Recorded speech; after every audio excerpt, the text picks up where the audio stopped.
जय माता लक्ष्मी। मित्रों, क्या आपको पता है कि स्त्रियां अपने पति से कब तक प्रेम करती हैं और स्त्रियां कितनी उम्र तक अपने पतियों से प्रेम करती हैं? मित्रों, आप सभी ने कहीं ना कहीं देखा होगा कि लोग अपनी पुत्री की शादी किसी धनवान घर में ही करते हैं। वह यही सोचते हैं कि मेरी पुत्री जब उस धनवान घर में जाएगी तो अपना एक सुखी जीवन व्यतीत करेगी। परंतु मित्रों, ऐसा कुछ नहीं कहा जा सकता कि उसकी पुत्री एक सुखी जीवन व्यतीत करेगी या दुखी जीवन व्यतीत करेगी। तो मित्रों, आज का प्रसंग बहुत ही रोचक मंद है। मित्रों, आज की इस वीडियो में आप सभी को एक सच्ची घटना बताने वाले हैं। इस घटना के माध्यम से आप सभी को पता चलेगा कि स्त्रियां कब तक पुरुषों से प्रेम करती हैं। मित्रों, आप सभी को पता है कि आज के कलयुग के समय में हमारे सभी पुत्र या पुत्री किसी न किसी से बातें किया करते हैं और जाने अनजाने में किसी न किसी से प्रेम कर बैठते हैं, और दोनों के बीच प्रेम हो जाने के बाद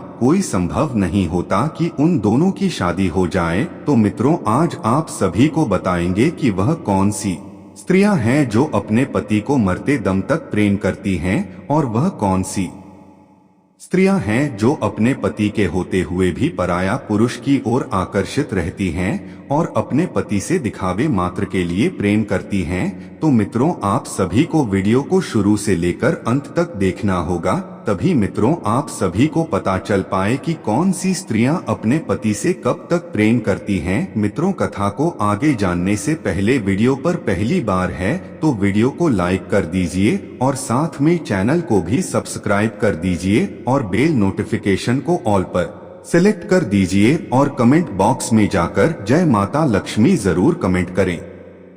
मित्रों, चलिए मैं आप सभी को एक कथा के माध्यम से स्त्रियां अपने पुरुष से कब तक प्रेम करती हैं। तो मित्रों, एक बार की बात है, देवी पार्वती और भगवान शिव कैलाश पर्वत पे बैठे थे। तभी देवी पार्वती के मन में एक प्रश्न ने जन्म लिया और माता पार्वती भगवान शिव से पूछती हैं, हे प्रभु, आज मेरे मन में एक विचित्र प्रश्न उठ रहा है।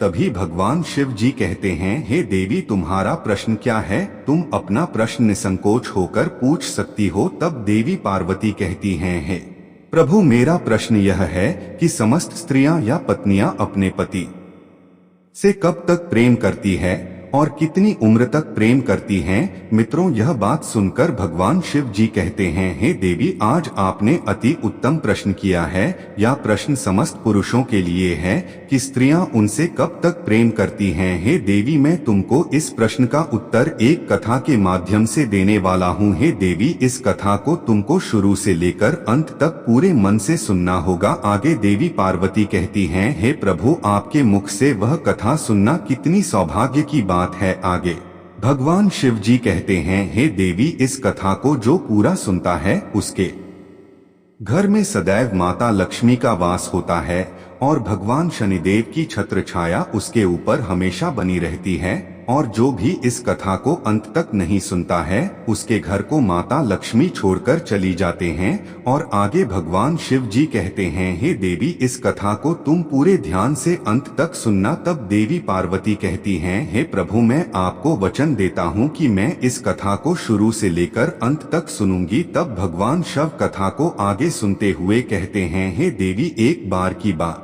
है, उत्तर प्रदेश में एक स्वभावमान नगरी थी। उस नगर में एक बहुत बड़ा घना जंगल था। उस जंगल में ना तो कोई आता था ना तो कोई जाता था। उस जंगल में सिर्फ और सिर्फ जंगली जानवरों का बसेरा था। मित्रों, उत्तर प्रदेश में एक राजा राज्य करता था जिसका नाम धर्मराज था, और उस राजा की उम्र लगभग 42 वर्ष की हो चुकी थी और उस राजा की अभी तक शादी नहीं हुई थी, क्योंकि आज तक उसे कोई भी स्त्री पसंद नहीं आई थी। उसके लिए कोई भी स्त्री सुंदर नहीं थी। मित्रों, उस राज्य में एक जंगल था। उस जंगल की चर्चा बहुत ज्यादा हो रही थी। मित्रों, जब उस राजा ने यह चर्चा सुनी कि उनके नगर में एक जंगल है और उस जंगल में सिर्फ जंगली जानवर ही रहा करते थे, तो वह खबर सुनकर राजा उस नगर के जंगल में जाने का निर्णय लेता है और वह अपने मंत्रियों को आदेश देकर एक अश्व तैयार करवाता है और वह राजा उसे अश्व पर बैठकर उस नगर के जंगल के लिए रवाना हो जाता है। मित्रों, वह राजा जब उस जंगल में प्रवेश करना ही वाला था तभी उस जंगल के किनारे उसे एक कुटिया दिखाई देती है।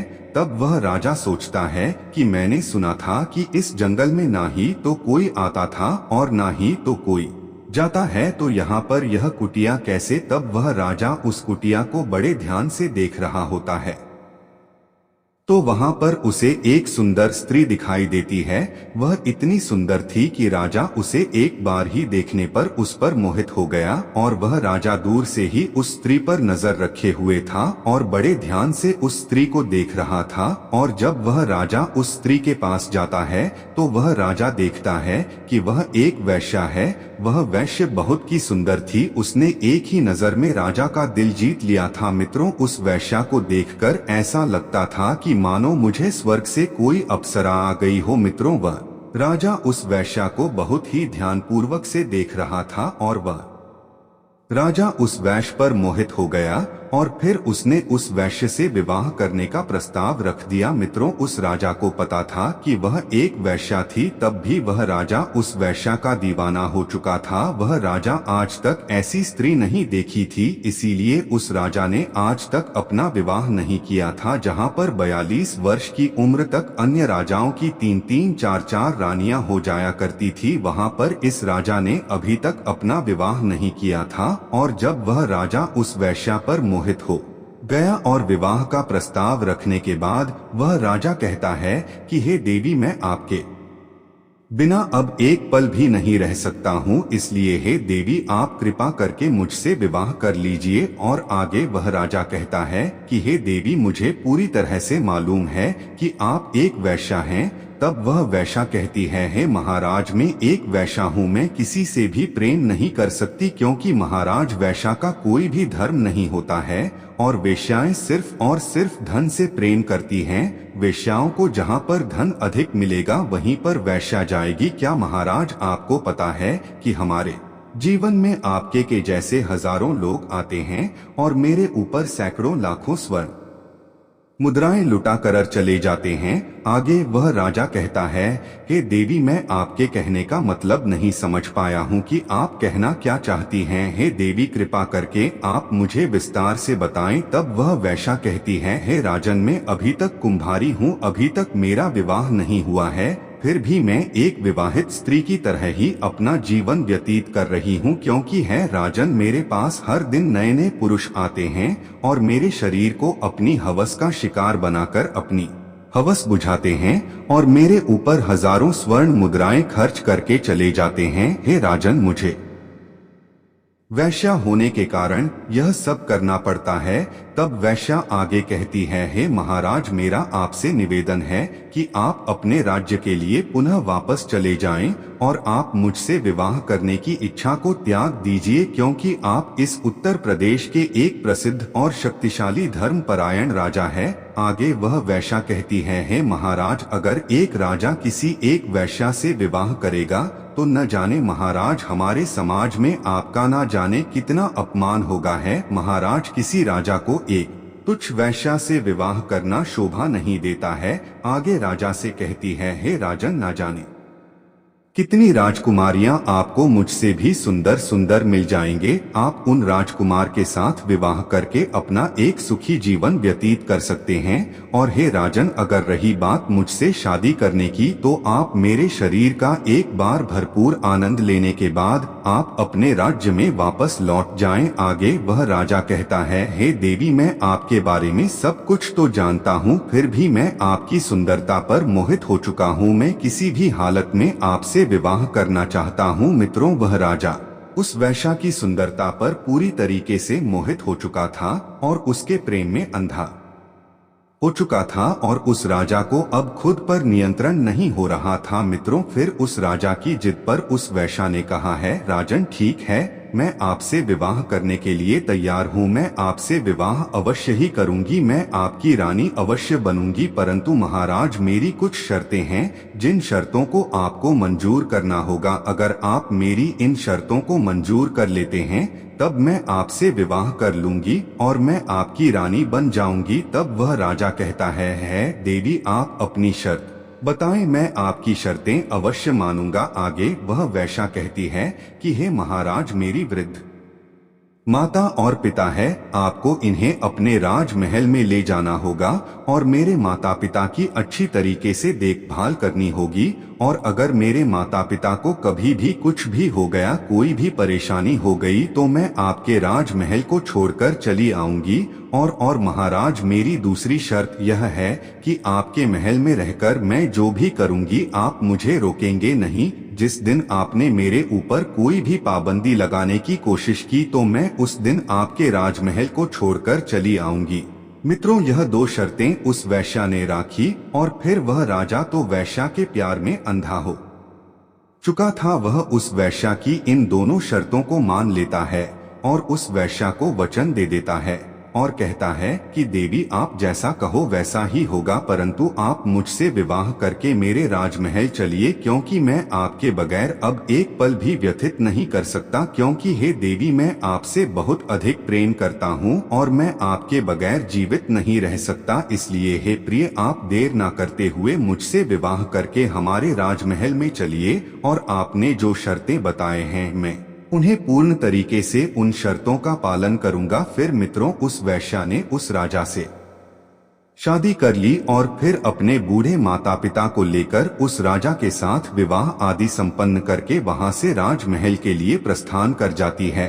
और वह राजा उस वैश्या को लेकर अपने राजमहल में आ जाता है और वहीं पर दोनों एक साथ महल में रहने लगते हैं और उस वैश्या के बूढ़े माँ बाप को एक सुंदर से कमरे में छोड़कर और सैनिकों को कुछ आदेश देकर वहां से चला आता है। और मित्रों, जब यह बात वहां की प्रजा तक पहुंचती है तब प्रजा को यह मंजूर नहीं था कि हमारे महाराज किसी एक वैश्या के साथ रहे। हमारे महाराज के लिए तो हजारों रानियां लाइन लगाकर खड़ी हो जाए, परंतु हमारे महाराज ने एक वैश्या से विवाह कर लिया। मित्रों, उधर वह राजा उस वैश्या से विवाह करने के बाद उस वैश्या के साथ प्रेम पूर्वक अपना जीवन व्यतीत करने लगा। मित्रों, वह राजा अब तो राज दरबार भी लगाना भूल चुका था, क्योंकि मित्रों वह राजा उस वैश्या के प्यार में इतना अंधा हो चुका था कि वह अपनी पत्नी को छोड़कर कहीं नहीं जाता था। वह राजा दिन और रात अपनी पत्नी के साथ व्यतीत करता था और पूरी प्रजा मंत्री गढ़ राजा के इस हरकत से बहुत नाराज थे। मित्रों, अब वह राजा राज दरबार लगाना भूल चुका था। अब प्रजा को कुछ समझ में नहीं आ रहा था और एक मंत्री राजा को बहुत समझता था, परंतु उस मंत्री के समझाने के बाद भी उस राजा को कुछ भी समझ में नहीं आ रहा था। फिर कुछ मंत्रियों ने मिलकर आपस में विचार विमर्श किया और अपने नगर के कुछ सतर्क चोरों को बुलाया और उन चोरों से कहा कि तुम्हें उस वैश्या की बूढ़े माँ बाप की हत्या कर देनी होगी। इसके लिए मैं तुम्हें 5 लाख स्वर्ण मुद्राएं देता हूँ। जब उन चोरों ने 5 लाख स्वर्ण मुद्राएं पाने की बात सुनी तो वह चोर मंत्रियों से बोले कि मंत्री जी, आज आपका काम हो जाएगा। आज रात में मैं उस वैश्या की बूढ़े माता और पिता की हत्या कर दूंगा। तो मित्रों, जैसे से ही आधी रात हो चुकी थी और रात का तीसरा प्रहर चल रहा था, तभी उन चोरों ने छुपते छुपाते राजमहल में प्रवेश किया और उस वैसे के बूढ़े माँ बाप के कक्ष में जा पहुँचे। उन दोनों को मौत के घाट उतारने ही वाले थे। तभी बूढ़े माता पिता जोर जोर से चोर चोर चिल्लाने लगी। तभी उन चोरों ने बिना कोई देरी किए उन दोनों को मारकर वहां से भाग जाते हैं। जब उस वैश्या ने अपने बूढ़े माता पिता की आवाज सुनी तो उसने महाराज से कहा, हे राजन, लगता है हमारे माता पिता को कोई समस्या है। तब वह वैश्या और राजा धर्मराज उनके माता पिता के कमरे में जाते हैं तो वहां पर देखते हैं कि उनके माता और पिता की मौत हो चुकी है और मौत करने वाला वहां से भाग गया है। फिर मित्रों, वह राजा उन चोरों को थोड़ा सा देखता है और उनके पीछे पीछे भागने लगता है। वह अपने पूरे महल में उनके पीछे पीछे भागता है। फिर वह चोरस राजमहल से निकलकर जंगल की तरफ भाग जाते हैं। फिर वह राजा लौटकर कर उसी कक्ष में आ जाता है। मित्र, उस वैश्या ने राजा को उस कक्ष में आया हुआ देखकर उस वैश्या ने महाराज से कहा, महाराज अब मैं क्या करूं? तब उस राजा ने कहा, हे देवी मैं अपना वचन हार चुका हूँ। हे देवी मैंने आपको जो वचन दिया था, आपकी जो 2 शर्तें थी, मैं आपकी उन शर्तों को पूरा नहीं कर पाया। आगे वहाँ राजा कहता है, हे देवी मैं तो आपकी शक्ति पूरी नहीं कर पाया हूँ, अब आपके मन में जो आए वही करिए। मित्रों उस वैश्या ने राजा की यह बात सुनकर राजा से कहती है, हे महाराज ठीक है, मैं अपने शर्त के अनुसार मैं आपके राजमहल को छोड़कर जा रही हूँ। मित्रों फिर वह वैश्या उस राजा के राजमहल को छोड़कर अपनी कुटिया की तरफ निकल जाती है। फिर वह राजा उस वैश्या को जाता हुआ देखकर बहुत चिंतित हुआ, परंतु मित्रों वह राजा अपने शर्तों के अनुसार कुछ कर भी नहीं सकता था। वह राजा उस वैश्या को जाते हुए देख रहा था और उसकी आंखों में आंसू आ चुके थे। फिर मित्रों वह वैश्या राजमहल से निकल जाती है। मित्रों राजा की पत्नी वह वैश्या राजमहल को छोड़कर चली गई थी। तो राजा आज सभा लगाई और उस सभा में राजा बड़ी मायूसी के साथ बैठा हुआ था। और जब सभा खत्म हुई तब राजा वहां से चला आया और वह यही सोच रहा था कि अब मैं अंधेरा ही अंधेरा है, अब मैं उस वैश्या के बिना कैसे रहूंगा। और वह कहता है, मेरी सबसे कीमती चीज मेरी जिंदगी मुझे छोड़कर चली गई, अब मैं उसके बिना कैसे रह सकता हूँ। मित्रों आप उस राजा को उस वैश्या के प्रेम में इतना अंधा था कि वह ना तो कुछ खाता था और ना ही कुछ पीता था। वह रात भर अपने बिस्तर पर पड़ा होकर उस वैश्या के बारे में सोचा करता था, उसको रात भर नींद नहीं आ रही थी। मित्रों इसी तरह धीरे धीरे कुछ दिन व्यतीत हुए। मित्रों अब तो वह राजा पूरे दिन अपने बिस्तर पर पड़ा रहता था और वह मन ही मन सोचता है कि मेरा चयन और सुख सब कुछ मुझसे छीन लिया गया, और कहता है मेरे पास से सब कुछ चला गया। मित्रों अब वह राजा उस वैश्या के लिए बड़े ही परेशान हो रहा था। मित्रों अब उस राजा को अपने आप को संभाल नहीं जा रहा था और एक दिन वह अपना अश्व पर बैठकर इस जंगल की तरफ जहां पर वैश्या की कुटिया थी वहां के लिए रवाना हो गया। मित्रों इधर वह राजा उस वैश्या की कुटिया के पास पहुंचता है और उस वैश्या के सामने जाकर राजा उस वैश्या से कहता है कि हे प्रिय आप हमारी पत्नी है और आपने अपनी शर्त के अनुसार आप हमको छोड़कर चली गई, और है प्रिय आप जब से मुझे छोड़कर आई है तब से मेरा सुख और चैन सब कुछ छीन गया है। अब तो पूरी रात मुझे नींद नहीं आती है, मैं पूरी रात करवट बदलते रहता हूँ, कभी उठकर बैठता हूँ तो कभी लेट जाता हूँ। हे देवी मुझे आपकी याद बहुत आती है। मित्रों वह राजा कहता है, हे प्रिय आप मेरे साथ राजमहल चलिए क्योंकि मैं आपसे बहुत अधिक प्रेम करता हूँ। राजा की यह बात सुनकर वह अवश्य कहती है, हे राजन मैं कुछ दिन आपकी पत्नी बनकर आपकी महल में रही और आपको अच्छी तरीके से मालूम है कि मैं एक वैश्या हूँ, और हे राजन आपको अच्छे तरीके से ज्ञान है कि वैश्या का कोई भी धर्म नहीं होता है और वैश्या ना जाने कितने लोग को पति बनती है।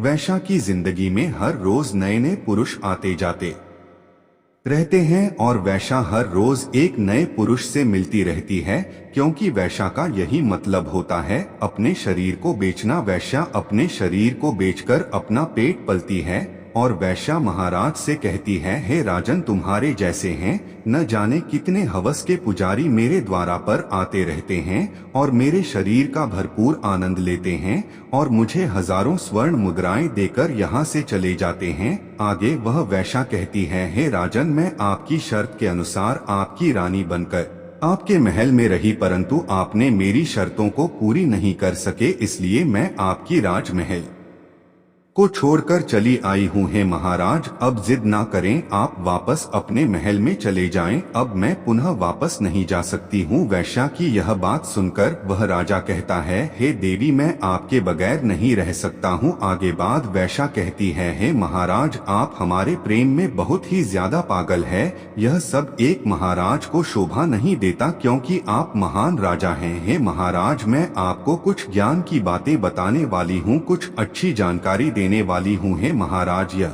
बातें आप पूरे ध्यान से सुनना है। महाराज यह 3 बातें आप अपने जीवन में उतार लेना है। महाराज मेरी पहली बात यह है कि आप जो प्रेम कर रहे हो यह एक राजा को शोभा नहीं देता कि एक वैश्य यह से प्रेम करें, उसे अपनी पत्नी बनाए, यह शोभा नहीं देता क्योंकि वह राजा होता है और एक राजा किसी वैश्या के प्रेम में पागल हो जाए उसे यह शोभा नहीं देता है, क्योंकि कहते हैं ना वैश्या का कोई धर्म नहीं होता है। वैश्या तो अपने जीवन में पता नहीं कितने पाप कर देती है, वह ना जाने कितने पुरुषों की हवस का शिकार बनती है। महाराज में किसी ना किसी पुरुष का शिकार रोज बनती हूँ, इसलिए महाराज आप हमारी बदन के लिए बड़े अच्छे तरीके से समझ लीजिए, आप हमारे प्रेम में अंधे ना बने। और वह वैश्या आगे कहती है, महाराज मेरी दूसरी बात यह है कि मैं एक वैश्या हूँ, मेरा कोई धर्म नहीं है, लेकिन समाज स्त्रियों का एक धर्म होता है। समाज की स्त्रियों की एक रीति रिवाज होती है, उन स्त्रियों के साथ आप विवाह करके धर्म का पालन कर सकते हैं। हे राजन, हमारे पौराणिक शास्त्र वेद शास्त्र कहते हैं कि जो समाज की स्त्रियां होती हैं, नारियां होती हैं, उनका धर्म होता है कि वह अपने पति के साथ में रहे, अपनी पति की सेवा करें, अपने पति को पति परमेश्वर मानकर उनकी हर बातों का पालन करें। समाज की स्त्रियों के लिए सबसे बड़ा देवता उनका पति होता है। हे राजन, उस समाज की स्त्रियों का पति चाहे निर्बल हो या बलहीनता के लिए उनके पति सबसे बड़ा भगवान होता है।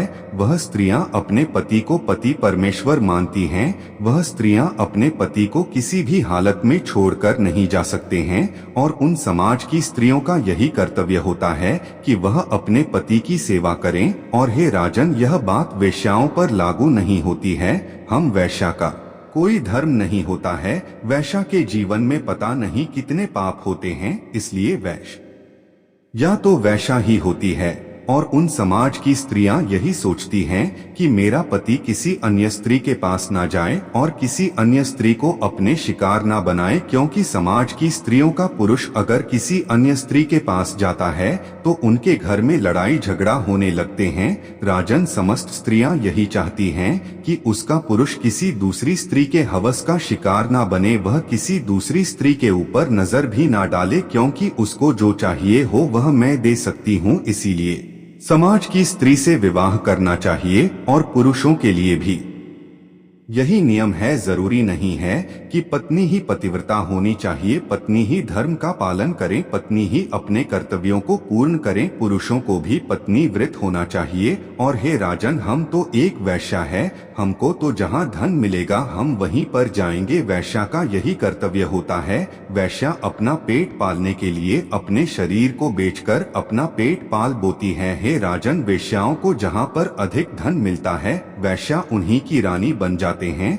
और जितने समय के पैसे मिलते हैं उतनी ही समय की रानी बनती है। उसके बाद जब उस पुरुष का समय समाप्त हो जाता है तब दूसरे पुरुष की बारी आती है, उससे भी धन मिलता है। हे राजन, वैश्या का तो काम है कि अपने आप को बेचना, दूसरों की प्रतिदिन रानी बनना। इसलिए हे राजन, हम जैसी वैश्या का कोई धर्म नहीं होता है।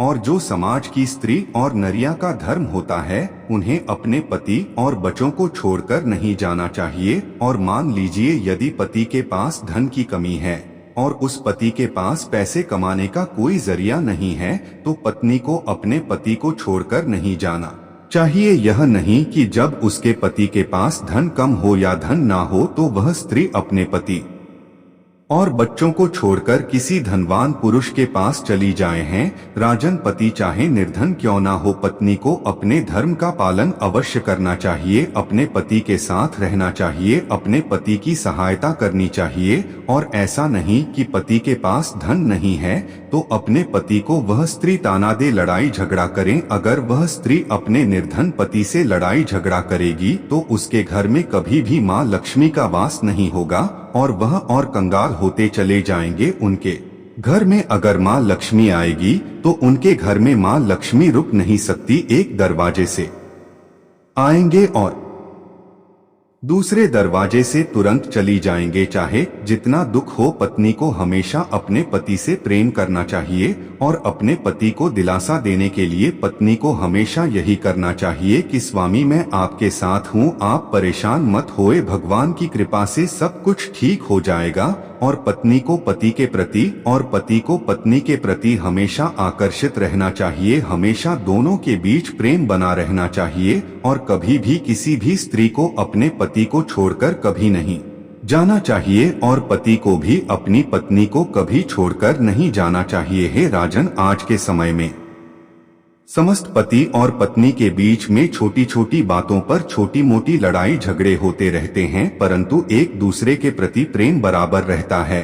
और इतना समझ जाइए कि अगर जब पति और पत्नी के बीच में जो लड़ाई होती है वह बातें अगर आसपास के पड़ोसियों के पास पहुंचती हैं, तो समझ जाइए कि पति और पत्नी दोनों एक साथ अब नहीं रह सकते। तब वहां पर पति को पत्नी के प्रति प्रेम नहीं होता है। और मित्रों, समाज की स्त्रियों का यही धर्म होता है कि वह स्त्रियां अपने पति के साथ मिलजुल कर रहे और पत्नियों को हमेशा अपने पति के आज्ञा का पालन करना चाहिए। हाँ, वहाँ पर पत्नियों का पालन नहीं करना चाहिए। जहाँ पर पति की बात गलत हो, पति आपसे गलत काम करवाता हो, वहाँ पर अब अपने पति का पालन नहीं करना चाहिए। फिर भगवान शिव देवी पार्वती से कहते हैं, हे देवी, आपको इस कथा के माध्यम से आपको आपके प्रश्न के उत्तर मिल गया होगा। तब देवी पार्वती भगवान शिव से कहती है, हे प्रभु, मुझे अपने प्रश्न का उत्तर मिल गया है।